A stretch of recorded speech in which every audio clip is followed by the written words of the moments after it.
গ্যাসের এই আকালের মধ্যে সিলিন্ডার লুট পর্যন্ত হয়ে যেতে পারে, আর সেই আশঙ্কা থেকেই যখন ডেলিভারি পার্সনরা ডেলিভারি দিতে যাচ্ছেন তার আগে চিংড়িঘাটায় দেখা গেল এই অবাক করা ছবি। সিলিন্ডারগুলোকে রাস্তার ওপর দাঁড় করিয়ে চেন দিয়ে তালা দিয়ে বন্ধ করে রেখে তিনি গিয়েছেন অন্যের বাড়িতে, গ্রাহকদের বাড়িতে সিলিন্ডার পৌঁছে দিতে।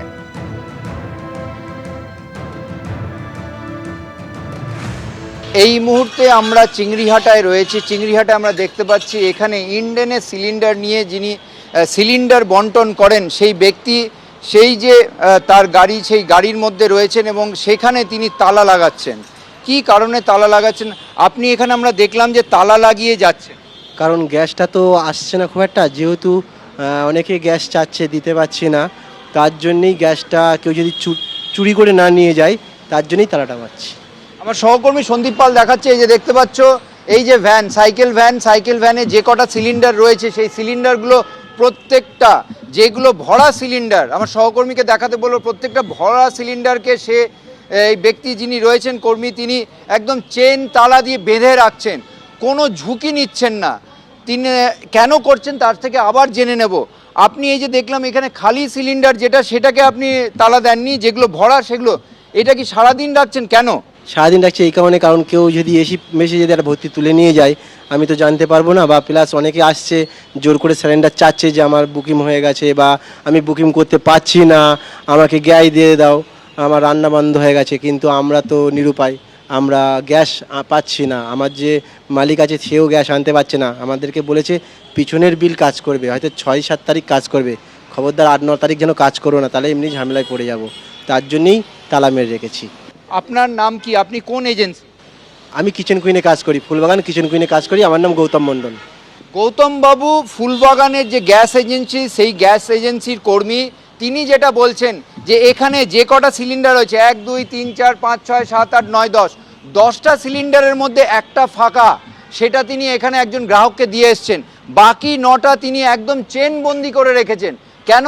তিনি বলছেন অনেকেই সিলিন্ডার চাইছে, কেউ জোর জবরদস্তি করছে, সেই জোর জবরদস্তি করছে এবং তিনি যখন থাকছে না কেউ চুরি করতে পারে, সেই ঝুঁকি এড়াতে তিনি তালা বন্ধ করে রাখছেন এবং পরিস্থিতির কথা মাথায় রেখে অত্যন্ত সজাগভাবে এই সিলিন্ডার বন্টন করছেন তিনি। সন্দীপ পাল, ঝিলম করঞ্জাই, এবিপি আনন্দ, কলকাতা। মোহনবাগান ক্লাব যেখানে ক্যান্টিনে রান্নার গ্যাসের সংকট দেখা দিয়েছে, ঠিক কি অবস্থা আমরা জানবো। সরাসরি এই মুহূর্তে আমাদের সঙ্গে রয়েছেন প্রতিনিধি সৌমিত্র রায়। সৌমিত্র, সেখানেও রান্নার গ্যাসের আকাল, কি জানাচ্ছেন ক্লাব কর্তৃপক্ষ? প্রয়োজনে কি তারা ক্যান্টিন বন্ধ রাখার সিদ্ধান্ত নেবেন? একদমই, দেখো, প্রয়োজন হলে তারা ক্যান্টিন বন্ধ করে দেবেন এমনটাই আশঙ্কা করছেন। আগামীকাল পর্যন্ত যে গ্যাস মজুত রয়েছে, আগামীকাল পর্যন্ত এই মোহনবাগান ক্যান্টিনের রান্না হবে। পরিস্থিতির উন্নতি না হলে আগামীকাল থেকে ক্যান্টিন বন্ধ করে দিতে বাধ্য হবেন, এমনটাই জানাচ্ছেন ক্যান্টিনের সঙ্গে যুক্ত কর্মীরা। তুমি দেখো ক্যান্টিনের বাইরে যে কয়েকটা গ্যাস সিলিন্ডারের ছবি দেখালো আমার ক্যামেরা পার্সন অঞ্জন বিশ্বাস, প্রত্যেকটা গ্যাস সিলিন্ডারই এখানে ফাঁকা অবস্থায় পড়ে রয়েছে। এই ফাঁকা গ্যাস সিলিন্ডারের পরিবর্তে নতুন সিলিন্ডার তারা কিনতে চাইলেও বারংবার ফোন করেও তারা নতুন গ্যাস সিলিন্ডার কিনতে পাচ্ছেন না। এমনকি এই যে গ্যাস সিলিন্ডার তারা 1700 থেকে 1800 টাকায় কেনেন, কিন্তু এই পরিস্থিতিতে তারা এক একটা সিলিন্ডার এখন চাইছে 3.5 থেকে 4000 টাকা, যেটা তাদের পক্ষে এই আকাশ ছোঁয়া দাম দিয়ে কেনা একেবারেই অসম্ভব।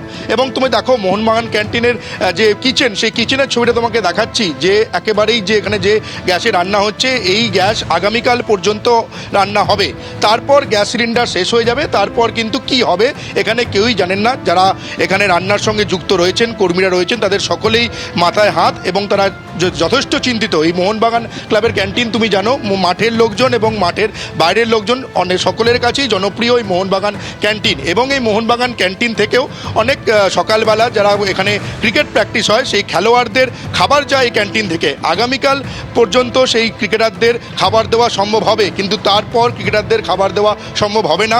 ক্যান্টিনের সঙ্গে যুক্ত যিনি রয়েছেন, যিনি দায়িত্ব সামলান, তিনি তেমনটাই পরিষ্কার জানিয়ে দিচ্ছেন। আমি এখন মোহনবাগান ক্লাবের ক্যান্টিনে রয়েছি। এই পরিস্থিতিটা তবে শুধু মোহনবাগান ক্লাবে নয়, ইস্টবেঙ্গল মোহামেডানের মতো বড় ক্লাবেও একই রকম পরিস্থিতি। এবং কলকাতার গড়ের মাঠে যে ছোট ক্লাবগুলো রয়েছে, যেমন জর্জ ক্লাব বলো, ভবানীপুর ক্লাব এবং তালতলা ক্যান্টিন, প্রত্যেকটা গড়ের মাঠের ক্লাবের ক্যান্টিনেরই একই অবস্থা। আমি কথা বলে নেবো এখানে মোহনবাগান ক্লাবের ক্যান্টিনে যিনি রয়েছেন তার সঙ্গে। কি অবস্থা এখন? রান্নার গ্যাস তো পাওয়া যাচ্ছে না। রান্নার গ্যাস পাওয়া যাচ্ছে না, খুব অসুবিধার মধ্যে আমরা আছি। আজকে পর্যন্ত কালকের জন্য গ্যাস নিয়ে এসে রেখেছি, এবার কাল যদি না গ্যাস পাই তাহলে পরশু দিন বন্ধ করে দিতে হবে। মোহনবাগান ক্যান্টিন থেকে তো অনেক ক্রিকেটাররাও খাবার যায়। প্রচুর প্রচুর ক্রিকেট মানে স্পোর্টস রিলেটেড ম্যাক্সিমাম লোকই আমাদের এখানে আসে খেতে। তো খেতে আসলে খাবার না তৈরি করতে পারলে বিক্রি করবো কী করে? আর এত চড়া দামে গ্যাস কিনে নিয়েছে, আমরা তো রোজ দাম বাড়াতে পারি না, এটা তো সম্ভব নয়। এখন বাধ্য হয়ে আমাদের বন্ধ করতে হবে। তিনি যেমনটা বলছেন যে আগামীকাল পর্যন্ত গ্যাস মজুত রয়েছে, কিন্তু আগামীকাল পরেও যদি পরিস্থিতির কোনো উন্নতি না হয় তাহলে এই মোহনবাগান ক্যান্টিন বন্ধ করে দিতে হবে, এমনটাই আশঙ্কার কথা শোনালেন মোহনবাগান ক্যান্টিনের সঙ্গে যুক্ত যিনি কর্তৃপক্ষ রয়েছেন তিনি। ফলে এই গোটা গড়ের মাঠে কলকাতা ময়দানের যে ক্লাবগুলোর ক্যান্টিন, সেই ক্যান্টিনে এই রান্নার গ্যাসের সংকটের যে আছে তীব্রভাবে পুড়ছে। ধন্যবাদ সৌমিত্র। এবিপি আনন্দ, এগিয়ে থাকে, এগিয়ে রাখে।